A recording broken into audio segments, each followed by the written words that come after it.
Bonjour et bienvenue dans Espérance, le podcast qui donne confiance en l'avenir. Je m'appelle Marion et j'ai créé ce podcast pour donner de l'élan à un combat qui me tient à cœur, le combat contre la résignation. Chaque jour, j'entends des personnes dire que c'est trop tard, que c'est foutu, qu'il faut ouvrir les yeux et arrêter d'espérer.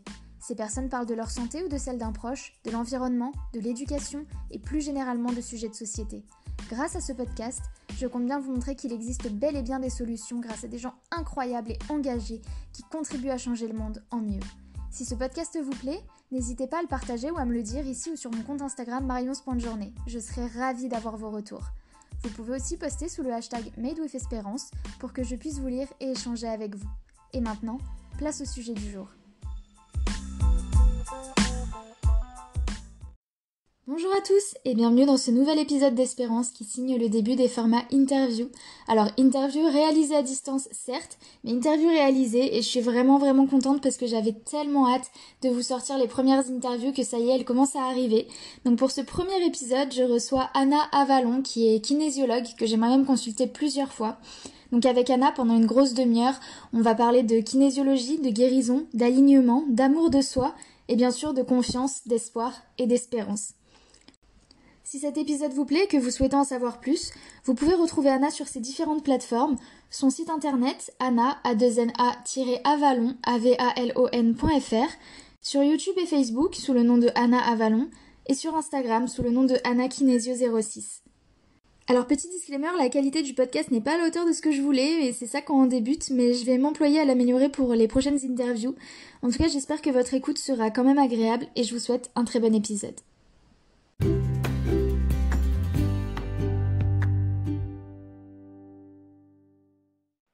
Donc, bonjour Anna, merci d'être avec moi sur ce podcast sur Espérance.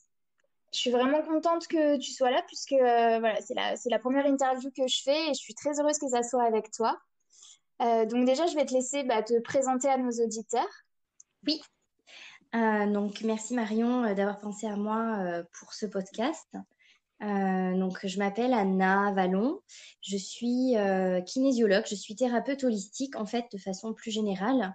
Je suis spécialisée sur tout ce qui est libération des mémoires émotionnelles et traumatiques. Donc je travaille vraiment sur tout ce qui est mise en lumière de nos croyances inconscientes, qu'elles soient issues de notre vie en cours ou de nos mémoires familiales ou même de nos mémoires de vie antérieure.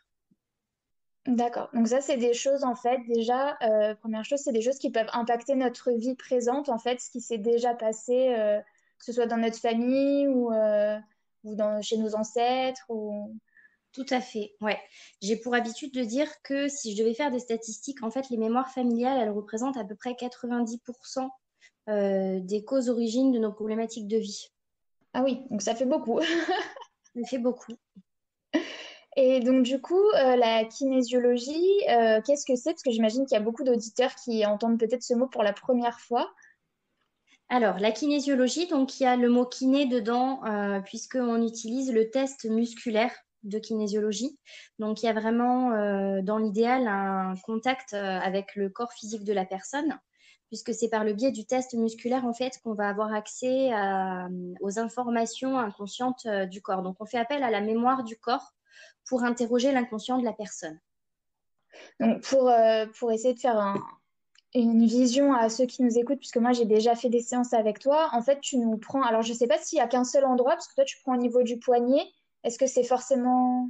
Non, il y a plusieurs endroits en fait. On pourrait tester tous les muscles du corps, puisque l'énergie circule dans tout notre corps.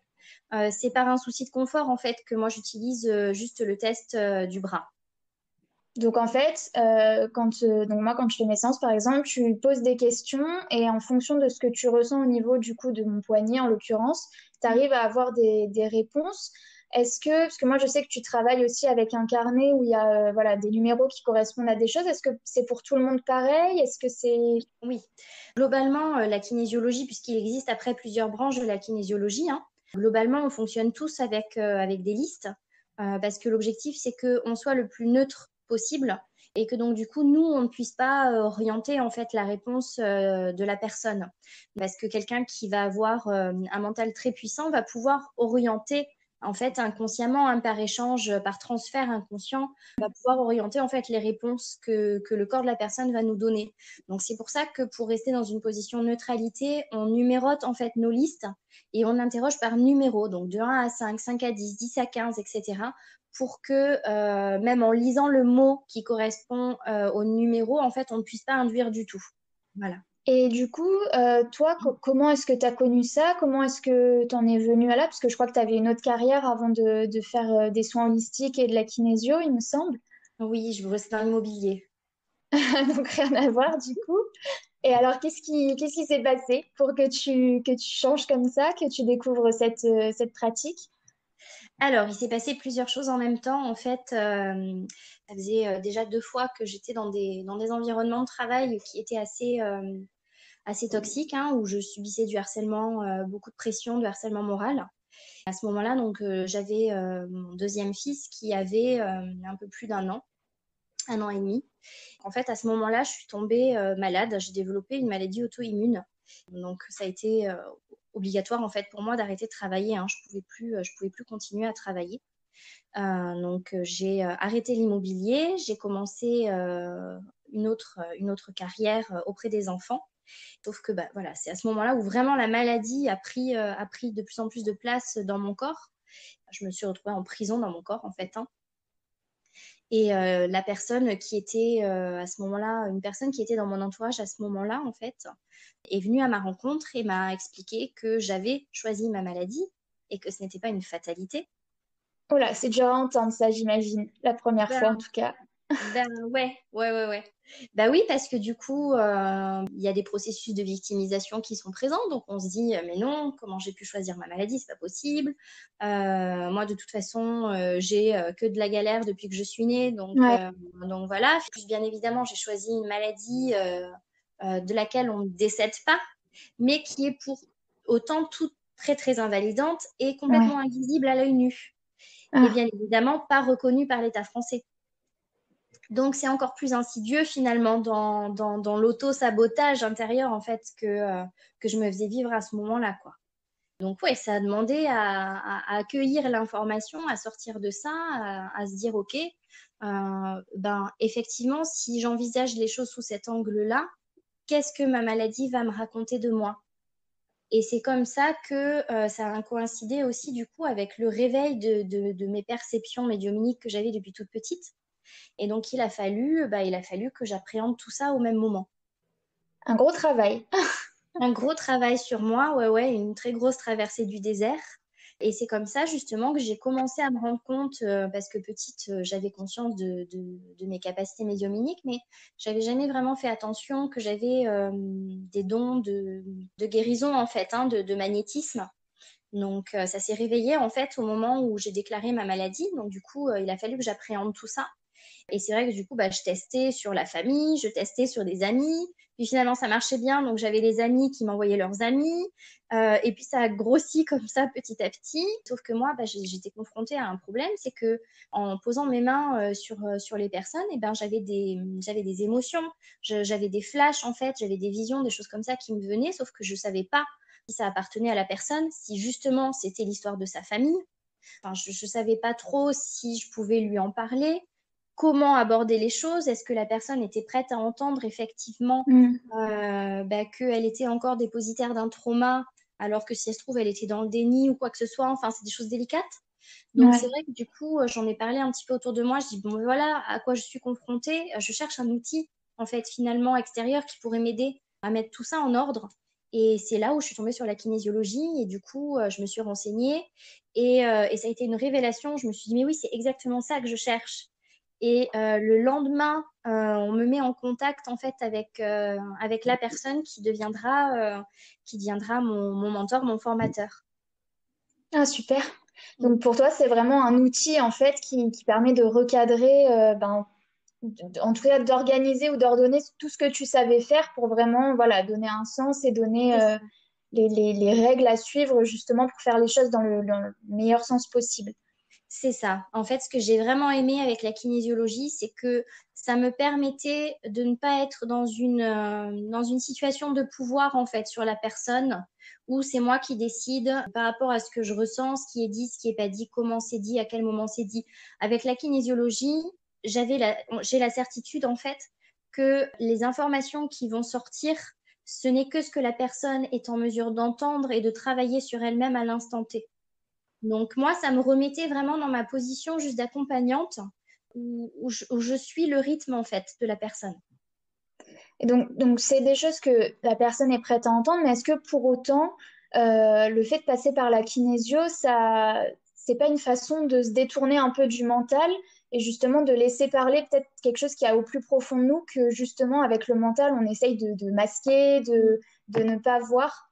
Et si justement c'est l'objectif, de contourner le mental pour les personnes qui sont beaucoup dans le contrôle et aussi justement de pouvoir contourner aussi ce mental-là parce que le mental parfois il ne voit pas en fait.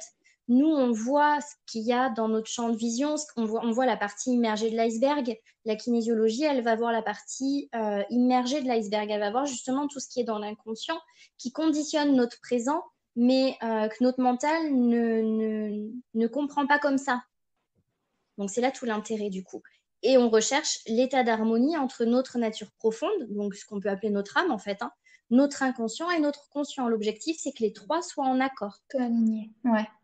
Et est-ce que toi, de par ton expérience professionnelle, les personnes que tu reçois en consultation, le fait justement d'avoir un mental aussi fort et d'être limite en fait fermé à justement à nos ressentis profonds, à cette connexion avec notre âme, c'est quelque chose que tu as constaté? Est-ce que tu as l'impression que c'est de plus en plus le cas ou à l'inverse qu'il y a un éveil peut-être généralisé qui se fait?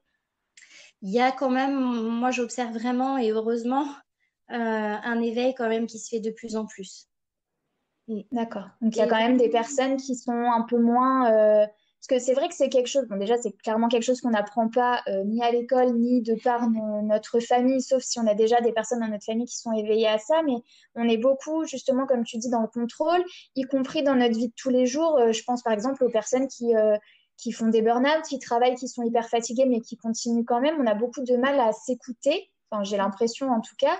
Et du coup, est-ce que travailler comme ça en kinésio, c'est aussi un moyen de se reconnecter à soi et justement peut-être d'apprendre à plus s'écouter, à prendre des habitudes un peu plus saines pour nous, justement, pour vivre un peu plus dans cette harmonie? oui, complètement, parce que du coup, on se rend compte que on est plusieurs facettes à la fois et qu'il y a certaines choses en fait qui nous constituent, qui sont à l'intérieur de nous, qui conditionnent notre personnalité, qui conditionnent certains choix de vie dont on n'avait absolument pas conscience. Et c'est vrai qu'au fur et à mesure où on avance dans ce travail-là sur soi, dans ce travail de découverte sur soi, en fait, bah, ça permet vraiment de se réintégrer complètement, de se réapproprier toutes ces facettes de nous, de les accueillir, de les aimer, et donc du coup d'y être aussi plus attentif, parce qu'en fait, au fur et à mesure, du coup, l'objectif, bah, c'est de devenir autonome en fait hein, dans ce travail sur soi, dans cette compréhension plutôt de soi. Donc c'est vrai qu'au fur et à mesure où on avance dans les séances de kinésio, bah, on devient attentif en fait à ce qu'on va vivre, à ce que ça va venir réveiller en nous comme émotion ou comme sensation ou comme pensée. Et là, on va dire, ah tiens, la vie est en train de m'envoyer un message en fait là finalement au travers de cette situation. Là où avant on aurait essayé de défoncer la porte alors qu'elle était définitivement fermée quoi, ou où on se serait énervé, ou on se serait senti frustré ou quoi que ce soit par la situation. Donc ça permet vraiment cette prise de recul là et cette meilleure compréhension du coup de ce qui se passe en nous. Et bon, je reviens un peu en arrière, mais ça va avec ma prochaine question. Donc, tu nous as parlé, toi, de ton vécu, de cette maladie que tu as eue. Comment et est-ce que déjà tu as réussi à en guérir ou en tout cas à la vivre totalement autrement depuis que tu as connu la kinésio?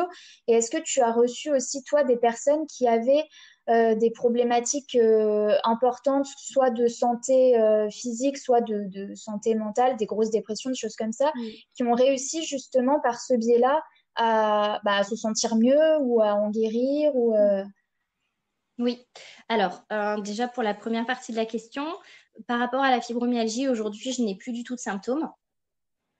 Donc, je n'ai plus de phénomène de poussée. On me prédisait le fauteuil roulant très rapidement. On m'avait dit les talons vous oubliez, vous ne remarcherez plus jamais en talons. On m'avait donné des semelles orthopédiques parce que du coup, avec les contractures musculaires, j'avais toutes mes chaînes osseuses qui étaient en train de se déplacer. Et donc, du coup, j'avais le bassin décalé. Enfin, voilà, c'était un peu la cata. Donc Ouais. aujourd'hui, j'ai plus rien de tout ça. Je remarche correctement, j'ai repris le sport, je n'ai plus de carence, mon corps a vraiment repris une bonne vitalité. Je reporte à mon grand plaisir des talons. Enfin, j'ai vraiment repris une vie complètement normale, quoi. Ensuite, ce qui m'a vraiment amené à cette guérison, ça a été justement la kinésiologie. Et pour le coup, ça a été beaucoup d'autokinésiologie parce que c'est aussi possible de se le faire sur soi. Alors, ça demande vraiment justement pour le coup de ne pas être dans le contrôle Ouais, c'est et ce de que j'allais vraiment, dire parce que c'est ça, il faut vraiment faire un peu le dédoublement de personnalité. Donc, je suis la thérapeute et puis hop, après, je rebascule à moi et hop, je rebascule à la thérapeute. Parce que sinon, effectivement, il y a conflit d'intérêts. Mais j'ai quand même bien réussi l'exercice. Il m'a fallu quand même, pour tout lâcher, il m'a fallu quand même un peu plus de 3 ans, hein, avec des oui, mais périodes bon, où, ça reste une durée quand on voit que la fibromyalgie, il y a des personnes qui pendant 20, 25 ans, 30 ans vivent avec. 3 ans, ça reste quand même, pour avoir les résultats que tu as eus, enfin, c'est quand même, c'est beau, quoi. c'est quand même très rapide. Et puis voilà, j'étais pas, j'étais aux prémices de tout ça, donc c'est vrai que je découvrais aussi au fur et à mesure. Il a fallu aussi, moi, que je travaille sur moi très très profondément. J'avais pas tous les outils non plus thérapeutiques que j'avais aujourd'hui, donc c'est vrai que ça a pris plus de temps avec des périodes, bien évidemment, c'est complètement humain où j'en voyais pas le bout, où je me disais que de toute façon j'allais pas m'en sortir, et puis hop, et puis après je reprenais le dessus, etc. Donc, mais ça a été beaucoup d'auto-kinésio, ouais, beaucoup d'auto-kinésio. J'ai eu quand même des accompagnements extérieurs, surtout au niveau énergétique, parce que j'étais dans un état de fatigue, en fait, énorme, hein, vraiment, hein, mon corps physique était épuisé. Et ensuite, la deuxième partie de ta question. Je te demandais justement si tu avais eu, toi, en consultation, des personnes qui avaient donc d'autres, soit des maladies ou je te dis même des choses qui sont dans le mental qui sont très présentes ou même des, je sais pas, des personnes qui se sentaient dans des situations de blocage depuis des années, qui étaient vraiment désespérées en fait en se disant bon de toute façon moi j'irai jamais mieux ou pour moi ça se passera jamais bien ou ce que je veux là je l'aurai jamais et qui grâce à la kinésio en fait, enfin tu leur as prouvé que si on pouvait enfin, ils pouvaient avoir les résultats Mm, qu'ils espéraient plus. mm. Oui, j'en ai eu beaucoup, hein, beaucoup de cas complètement variés, hein. Alors, cas dans le sens clinique du terme, hein, j'entends, pas dans le cas Oui, non, figuratif. Voilà, qu'on soit clair quand même. oui, bien sûr. Mais oui, j'accompagne majoritairement des femmes.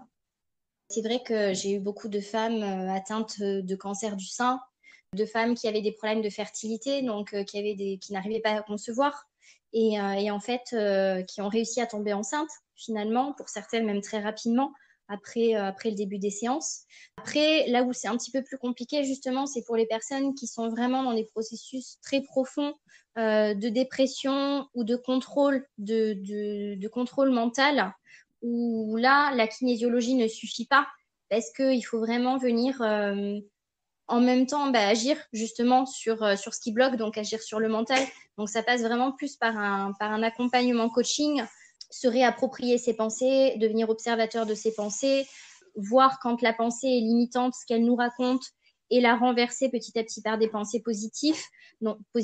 Pardon. Donc là, je vais vraiment combiner plusieurs outils. On va travailler sur toute la partie kinésio pour enlever justement tout ce qui limite au niveau de l'inconscient, mais on va travailler en parallèle en coaching. Ah oui, donc il y a vraiment en fait tous les cas qui sont possibles et qui peuvent s'aider justement par la kinésio, par le retour à cet alignement et au rapport corps-esprit en fait. Est-ce que ce fait qu'on s'écoute de moins en moins, ou en tout cas qu'on laisse le mental prendre le contrôle, est-ce que pour toi il y a une raison ou en tout cas quelque chose qui expliquerait qu'on soit de plus en plus dans ces cas, dans ce cas-là? Alors pour moi, il y a plusieurs choses qui expliquent ça. La première, c'est notre histoire. C'est qu'on sort quand même de milliers d'années de patriarcat. Donc on a été dans une culture mondiale, hein, d'action et non pas d'écoute. Et ensuite, il y a effectivement le poids religieux, hein, quelle que soit notre religion. Si je prends la culture dominante chez nous, qui est la religion judéo-chrétienne, on a quand même été longtemps conditionnés à ne pas devoir nous écouter parce qu'en tant qu'être humain, il y avait une dissociation corps-esprit et que l'esprit, il fallait que ce soit effectivement le Dieu en question qui nous dicte ce qui était juste, ce qui n'était pas juste, on a eu quand même des milliers d'années de regards extrêmement inquisiteurs en fait sur nos actions, où on s'auto-juge, où on a peur justement du jugement aussi d'autrui. Et en fait, de fil en aiguille, on a lâché un peu ce côté esprit pour aller de plus en plus dans le matérialisme, dans le côté concret, dans le côté terre à terre, dans l'action exagérée. Et on a perdu complètement le contact, en fait, finalement, avec ce qui se passait à l'intérieur de nous, parce que c'est devenu quelque chose soit de mauvais, soit qui n'était pas de notre ressort. Alors, je rebondis sur ta dernière phrase, justement, parce que j'ai vu la vidéo que tu as faite la semaine dernière, parce que tu parles de l'intérieur de nous, c'est pour ça que ça m'a fait tilter. Donc, je demanderai aux auditeurs qui sont intéressés d'aller voir cette vidéo qui est très intéressante que tu as fait par rapport à la situation qu'on traverse et au Covid-19, et où tu disais que justement, il fallait profiter de cette période pour aller à l'intérieur de nous, étant donné qu'on est confiné à l'intérieur. Est-ce que tu as des conseils peut-être, je vais dire, faciles à mettre en place pour toutes les personnes qui savent qu'il faut qu'elles se reconnectent à elles-mêmes, mais qui sont totalement perdues là-dedans, qui ne savent pas du tout par quoi démarrer? Je ne sais pas, on entend beaucoup parler de méditation, par exemple. Est-ce qu'il y a d'autres choses qui peuvent être mises en place assez simplement au quotidien pour réapprendre à s'écouter? Oui, ben justement, tu anticipes la prochaine vidéo qui va apparaître la semaine prochaine, où j'ai parlé en fait des 3 axes principaux de travail. Donc, du coup, pour vous faire un petit teaser, en fait, je me suis rendu compte au fur et à mesure de mon expérience professionnelle et personnelle aussi, parce que c'est pas parce que j'accompagne que je travaille pas sur moi, bien au contraire. Je dirais même que je suis dans l'obligation de travailler encore plus. Je me suis rendu compte qu'il y avait vraiment 3 axes de travail en fait principaux, d'observation plutôt que de travail, on va dire, principaux sur lesquels être vigilant quand on veut être efficace. Ce travail d'intériorisation, ça va être vraiment d'être attentif à nos pensées, à nos émotions et à nos sensations. Voilà. Donc, ça va être vraiment de sortir de cet emballement du mental finalement qui nous met en pilote automatique et de s'observer comme si on se filmait et qu'on se regardait à la télé finalement. Mais il faut qu'on arrive à faire ça dans notre quotidien. Ça, c'est vraiment la clé, réussir à se positionner en tant qu'observateur et observer justement ces 3 piliers clés qui sont nos pensées, nos émotions et nos sensations. Parce qu'en fait, nos pensées, elles vont nous révéler en fait à l'instant T tout ce qu'on pense de nous. Et on n'y fait pas attention, en fait, on est tellement habitué à avoir un flot incessant de pensées qu'on va vivre une situation, puis automatiquement, il va y avoir une pensée qui va nous dire mais là, de toute façon, c'est normal, je suis complètement nulle, c'est normal que ça se passe pas bien. Paf, et la pensée, elle va passer comme un nuage très rapidement, elle va partir, on ne va pas s'arrêter dessus, en fait, finalement. Sauf que cette pensée-là, on va peut-être la voir 500 fois par jour. Et elle est très révélatrice, puisqu'on sait maintenant, grâce aux neurosciences, que nos pensées créent notre réalité. Donc, ça va vraiment être ça le plus important, se placer en observateur de nos pensées, parce que nos pensées révèlent justement nos croyances limitantes, de nos émotions, puisque les émotions et les sensations du corps, en fait, ça va venir compléter les pensées finalement. Ça va venir nous donner toutes les informations. On va utiliser notre corps comme un pendule et on va lui redonner le pouvoir, en fait.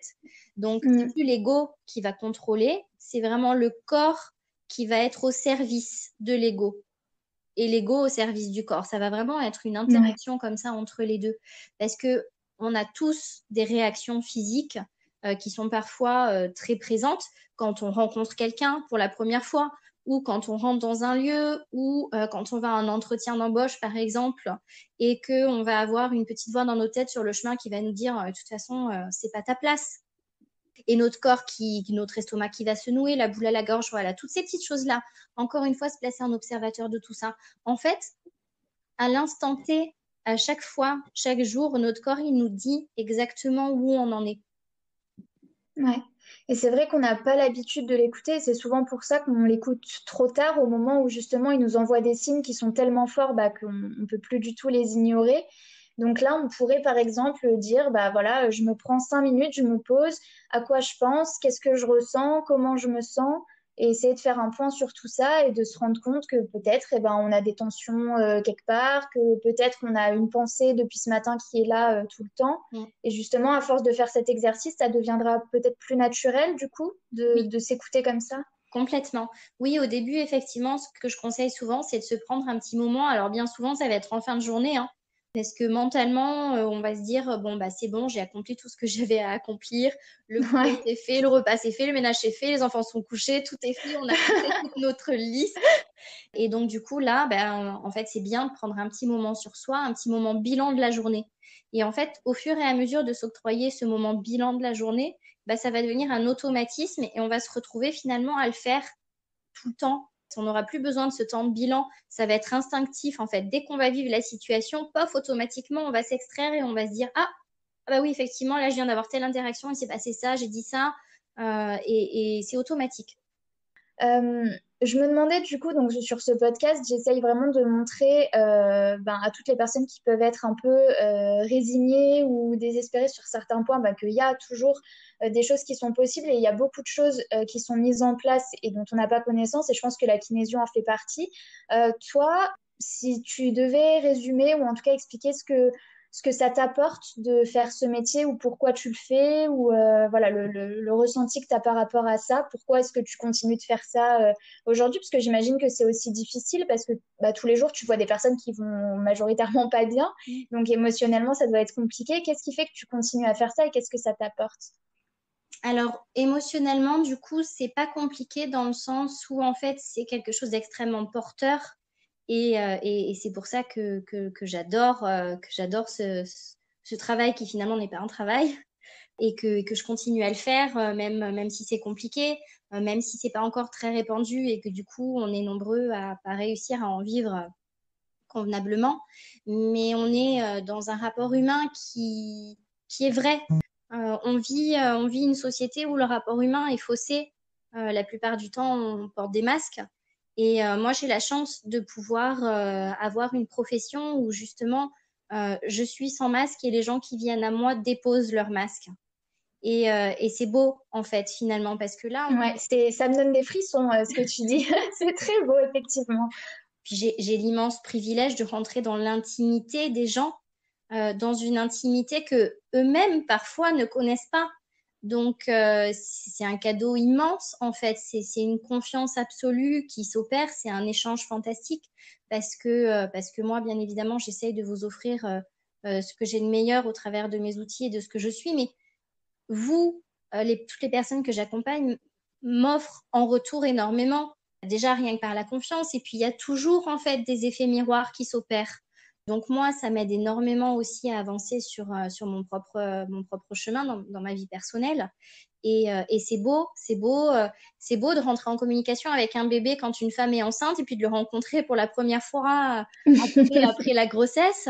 C'est beau d'avoir des familles qui viennent à moi parce qu'elles sont au bord de l'explosion et qu'elles pensent à la séparation et qui finalement, au bout de quelques mois, ont retrouvé une harmonie et tout le monde a pris sa place et la famille est bien.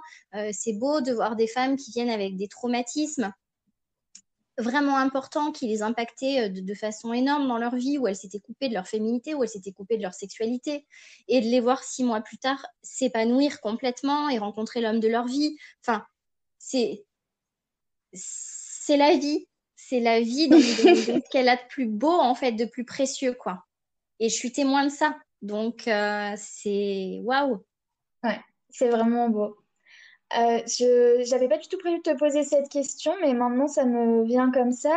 Peut-être qu'il y a des personnes aujourd'hui qui pensent à devenir thérapeute, que ça soit en première carrière ou en reconversion, et qui se sentent un peu, justement, comme tu dis, il y a des gens qui en vivent pas, qui ont peut-être des peurs. Si tu avais un conseil à donner à ces personnes qui ont cette envie, mais qui se sentent un peu bloquées ou qui n'osent pas se lancer, qu'est-ce que ça serait? Ben, le premier conseil, ce serait vraiment de se sentir complètement prêt. Prêt parce que si on ne se sent pas prêt, automatiquement, on va le vibrer et Mm. on va avoir plus de mal. Et le risque, c'est que du coup, on rencontre des obstacles et que ces obstacles, en fait, finalement, alimentent encore plus les peurs et les blocages. Ouais. Voilà, et qu'on rentre dans un cercle vicieux. Donc, c'est vraiment de se sentir prêt. Et après, idéalement, de vraiment avancer déjà bien dans un travail sur soi pour se sentir émotionnellement aussi, au-delà de logistiquement, émotionnellement prêt aussi, parce que comme tu l'as dit, on rencontre des personnes qui sont en souffrance et à aucun moment, en fait, on doit s'impliquer émotionnellement dans ce que vit la personne. On est là pour tenir la main, pour accompagner, mais l'histoire de l'autre reste l'histoire de l'autre. Ouais, bien sûr.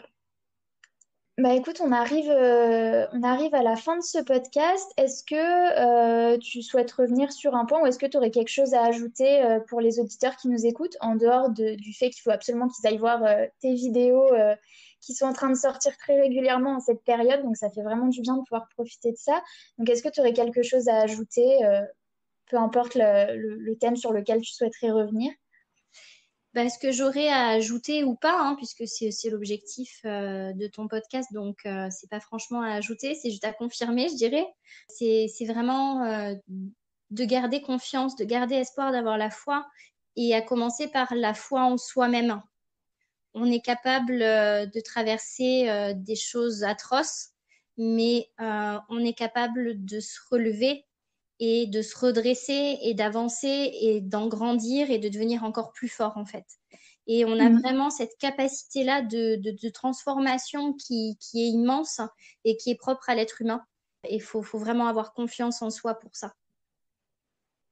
Bah écoute, merci beaucoup pour ces derniers mots et puis merci beaucoup Anna d'être venue en toute première sur ce podcast. Ça m'a fait vraiment plaisir de pouvoir échanger avec toi et je suis sûre que ça a apporté beaucoup de clés à nos auditeurs. Donc merci beaucoup pour tout ça. Merci Marion.